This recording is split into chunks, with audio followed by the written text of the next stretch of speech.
Did you miss out on that big football game last week? Can't get rid of that head cold? Want to get away from it all? CBS offers you Escape.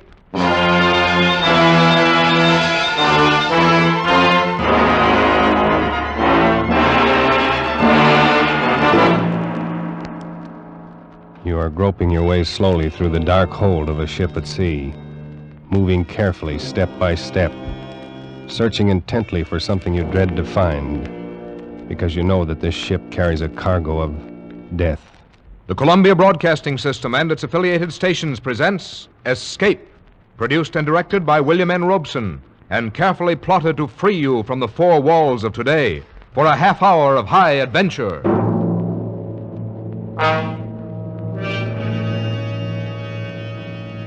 Tonight we escape to a harbor front in Venezuela, and a grim voyage that started there, as told by Martin Storm in his gripping story, A Shipment of Mute Fate.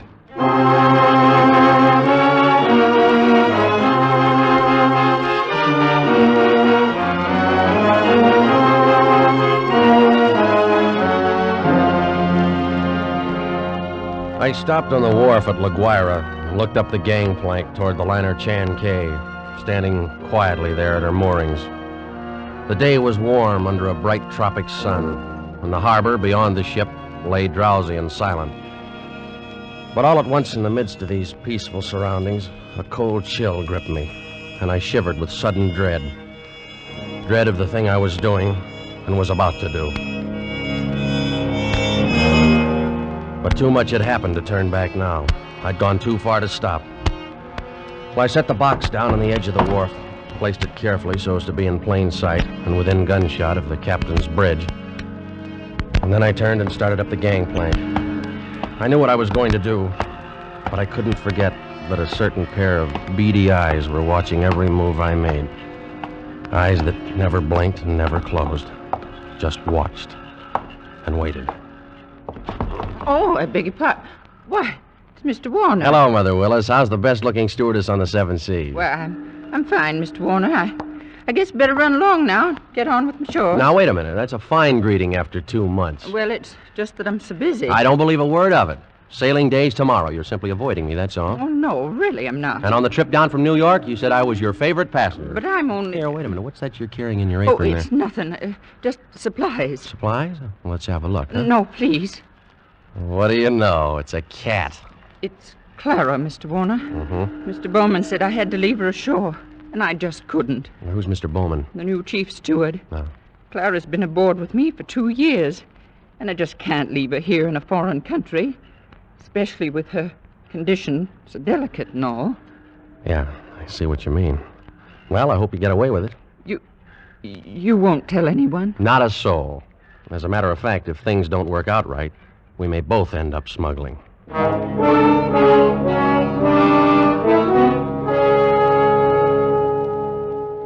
happy to have you on board on the trip down 2 months ago, Christopher. I'm very glad you're coming along with us on the run back to New York. Thanks, Captain Wood. There is one thing, though. I'm having a little trouble with the customs men here, and I wondered if you might... I can't do it, Christopher. I just cabled your father this morning. Told him I'd done it for you if I possibly could. He sent a request from New York, you know. Yeah, I thought he would. I wired him from upriver last week. I hate to refuse, but it's absolutely out of the question. Well, Captain Wood, I'm afraid I don't follow you there. Responsibility to the passenger, son. We'll have women and children aboard. On a liner, the safety of the passengers comes ahead of anything. But with proper precautions. Something might happen. I don't know what, but something might. You've carried worse things. There isn't anything worse. And any skipper afloat will bear me out. No, Christopher, I simply can't take the chance, and that's final.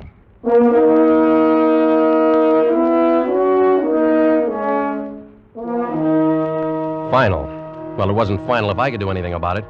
I hadn't come down here to spend 2 months in that stinking backcountry and then be stopped on the edge of the wharf.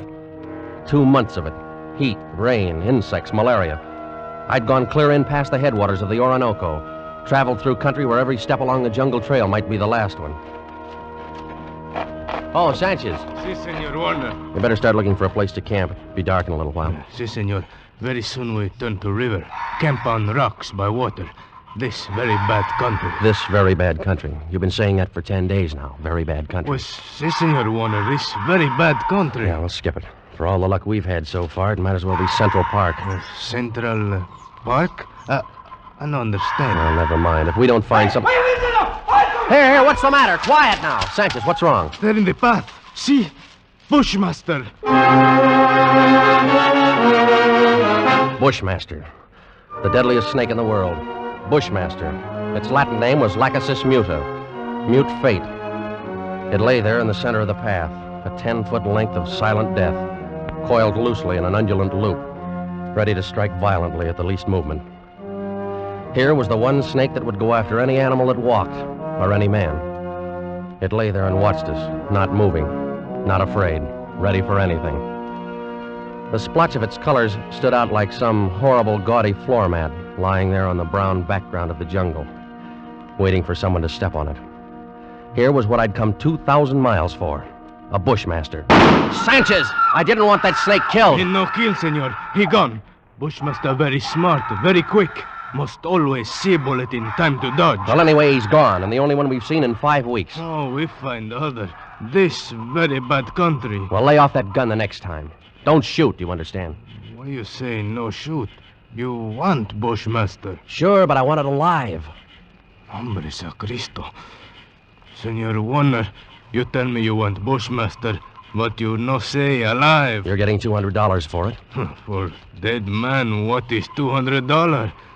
Tomorrow we go back to Caracas. I'll make it 500, Sanchez. I catch water snake, rattlesnake, any other kind. But I no catch Bushmaster. Sanchez, I'll give you $1,000. We go back to Caracas. Well, it cost me 1,500 American dollars. But 3 days later, Sanchez brought me the snake in a rubber bag. He was shaking so hard, I thought for a moment the thing had struck him. One thing you make sure, Senor Warner. Not turn him loose in Venezuela. Because he know I the one who catch him. And he know where I live. All right, Sanchez, I'll keep an eye on him. También he know you pay me to catch him. All the time he watch and wait. You no forget that, Senor Warner. Because he no forget. Not ever.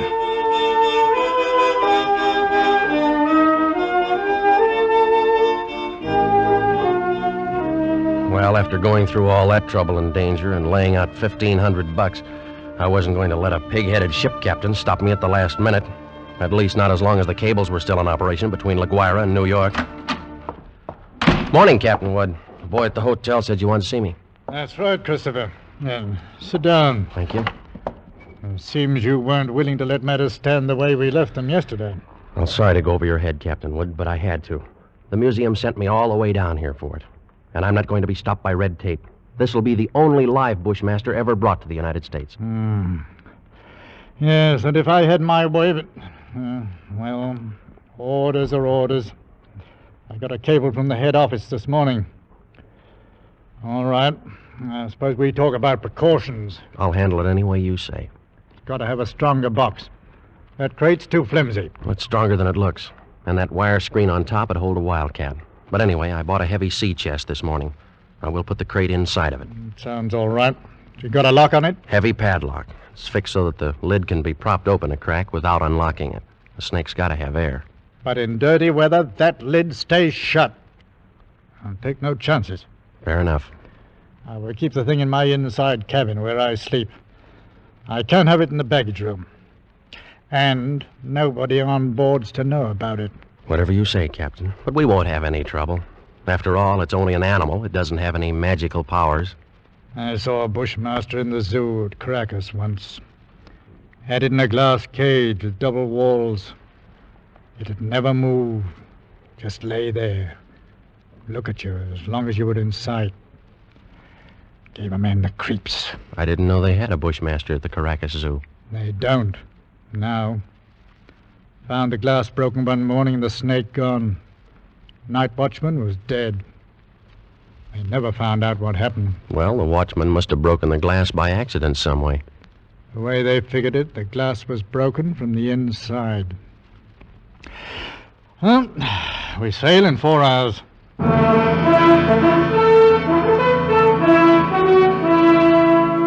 We steamed north into the Caribbean with perfect weather and a sea as smooth as an inland lake. The barometer dropped a little on the third day, but cleared up overnight and left nothing worse than a heavy swell. But in spite of the calm seas and the pleasant weather, I found myself feeling more and more often an ominous foreboding. I was developing an almost unnatural fear of that snake. Well, I stayed clear of the passengers pretty much. Got the habit of dropping into Captain Wood's quarters several times a day. He kept the heavy box underneath his berth. I'd approach it quietly and shine my flashlight through the open crack. Never once could I catch that 12-foot devil asleep, or even excited. He'd be lying there, half-coiled, his head raised a little, staring out of those beady black eyes, waiting. He'd still be like that when I'd turn away to leave. Maybe that's what bothered me, that horrible and constant watchful waiting. What in the name of heaven was he waiting for? Well, hello there, Mr. Warner. Oh, how are you, Mother Willis? Aye, but you and the captain spend an awful lot of time around this cabin. I'm beginning to think the two of you must have some guilty secret. Oh, no, nothing like that, Mother Willis. I don't know about Captain Wood, but I certainly don't have any guilty secret.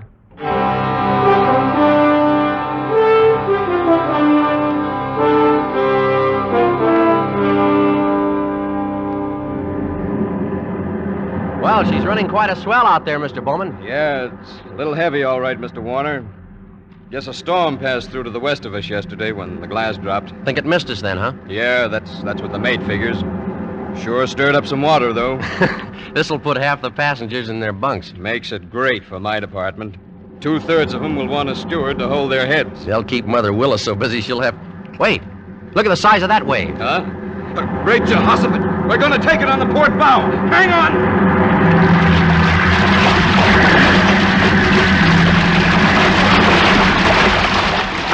Well, that was a freak if there ever was one. Not another wave in sight. You see 'em like that sometimes, even in a calm sea. Well, I got to get below, Mr. Warner. That water probably did some damage on the officer's deck. Yeah, I suppose it... What did you say? The wheel companionway was open on the port side. Bridge cabins must have taken a pretty bad smashing up. They're right below the, Here, is something wrong, Mr. Warner? No, nothing at all, Mr. Bowman. At least I hope not.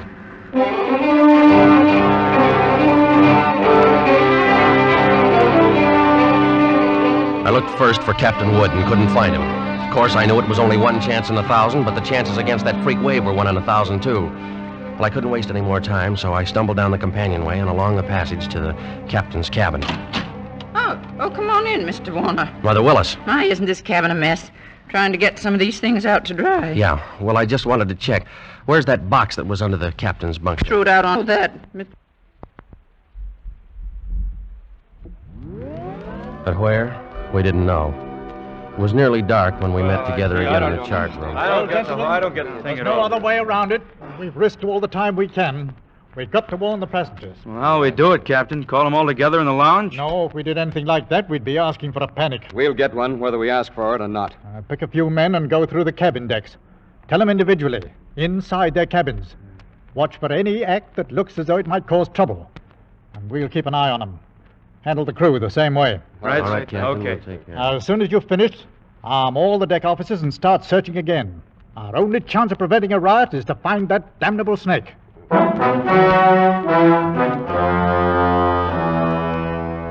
The slow nightmare that followed grew worse by the hour.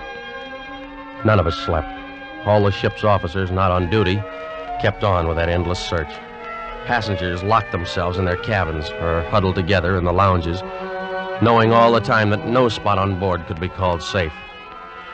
Fear was a heavy fog in the lungs of all of us, and every light on the vessel burned throughout the night. Morning came and brought no relief. Terror and tension mounted by the hour. There now, Mrs. Crane, stop getting yourself all worked up and go back to your cabin.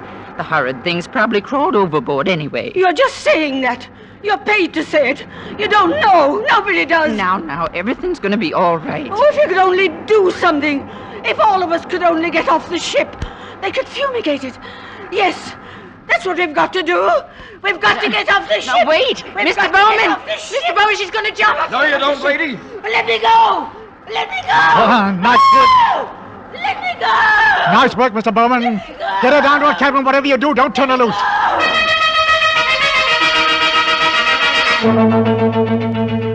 Well, you never know when it might strike you. You can't put on a coat or move a chair without risking your life. Now, something's got to be done. It might be right here in this lounge.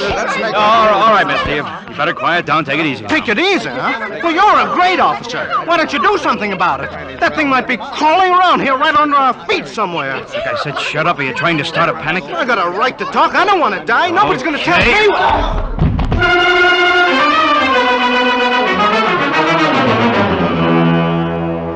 The second night passed, and morning came around again.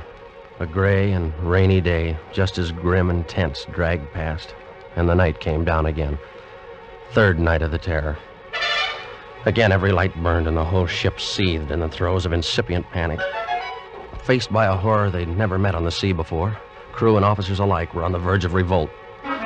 Passengers sat huddled in a trance-like stupor, ready to scream at the slightest unknown sound. At 7 bells, I made my way forward to the chart room and found Captain Wood bent over a desk. Hello, Christopher. Come on in. Sit down. Well, it's got to be somewhere, Captain Wood. It's got to be. I don't know. You could search this ship for 6 months and never touch all the places aboard. We can only hold out for 2 more days. We'll be in. What's the Home Office say? Oh, here's the latest wireless from them. Keep quiet and keep coming. What else can we do? How is it on the decks? Pretty bad. Anything could happen. Yeah, that's why I took the guns away from the men. 1 pistol shot and we'd have a riot on our hands. Oh, the whole thing's my fault, Captain Wood. That's what I can't forget. Oh, take it easy, lad. There was only some way I could pay for it myself, alone. No, I know how you feel, but it's no more your fault than mine or the man who asked you to bring the snake back alive. Nobody planned this. You'd better try and get a little sleep. Sleep? Mr. Bowman made some coffee down in the steward's galley a while ago. You better go down and get yourself a cup. And then rest up for a couple of hours. Rest? I can't rest. Christopher, it's no good going.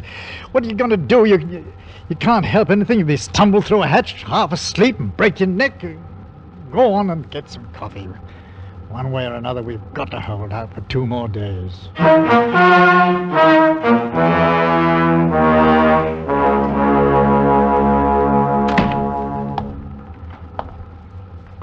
The light was on in the steward's galley, and the coffee pot was standing on the stove. It was still warm, so I didn't bother to heat it. I poured out a cup, carried it over, and set it on the porcelain tabletop in the center of the room. I started to light a cigarette. The door of the pan cupboard beneath the sink was standing slightly ajar, and I happened to glance down toward it. Out from the dark interior of the cupboard shone 2 glittering points of light 2 inches apart. I dropped the cigarette and moved slowly backward. I'd found the Bushmaster.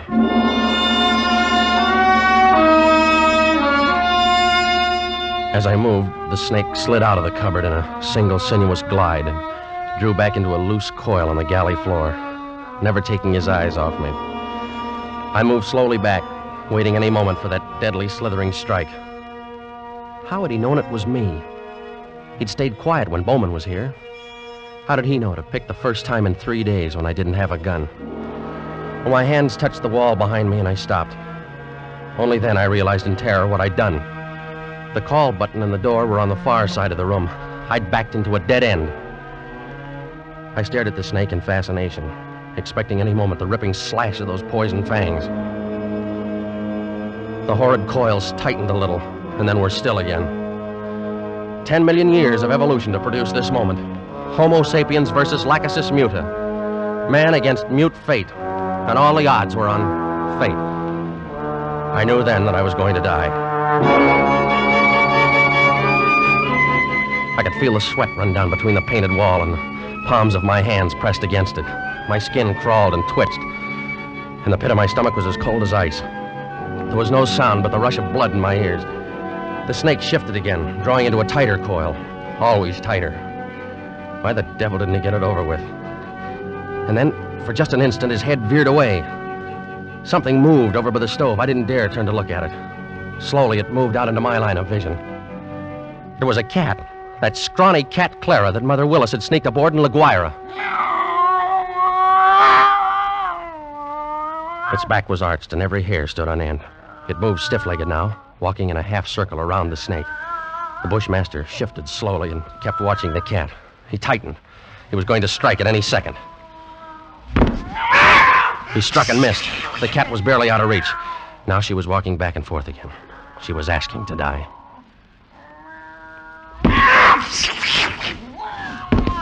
Missed again, by a fraction of an inch.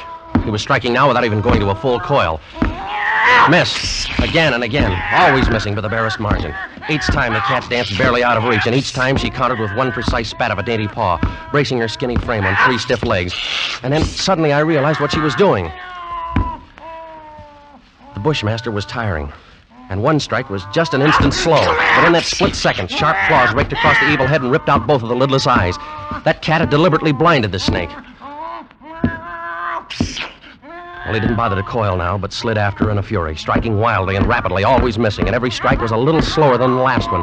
Until finally, as the snake's neck stretched out at the end of a strike, the cat made one leap and sank her razor-sharp teeth just back of the ugly head, sank them in until they crunched bone. With tooth and claw she clung as the monstrous snake flailed and lashed on the floor, striving to get those hideous coils around her, trying to break her hold, to shake off the slow and certain paralyzing death that gradually crept over him and at last stilled his struggles forever.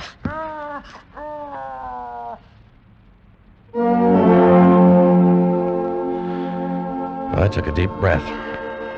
The first in minutes. The cat lay on her side on the floor, panting, resting from the fight just over. And she had a right to rest. That mangy, brave, beautiful alley cat had just saved my life. And maybe others as well. But as I turned toward the stove, I suddenly became very humble. And I knew all at once what a small thing a human being really is. I and others aboard were still alive only by the merest accident. There were 3 reasons why that cat had fought and killed the world's deadliest snake. And those 3 reasons came tottering out from under the stove on shaky little legs. 3 kittens with their eyes bright with wonder and their tails stiff as pokers. Up on the decks, hundreds of passengers were waiting for the news that the days and nights of terror were ended. Well, I could wait a little longer. I pulled open the doors of the cabinet, found a can of milk, and then I dropped down on my knees on the floor of the galley.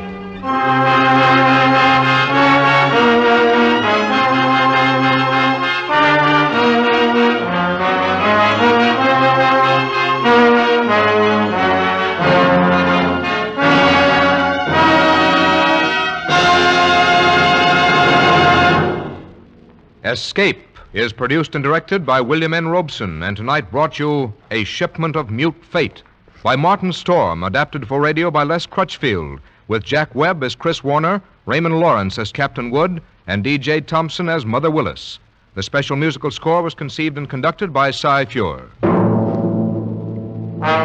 Next week, at this same time, when you're tired from a hard day at the office, or leaning over a hot stove all day, when you want to get away from it all, CBS again offers you Escape.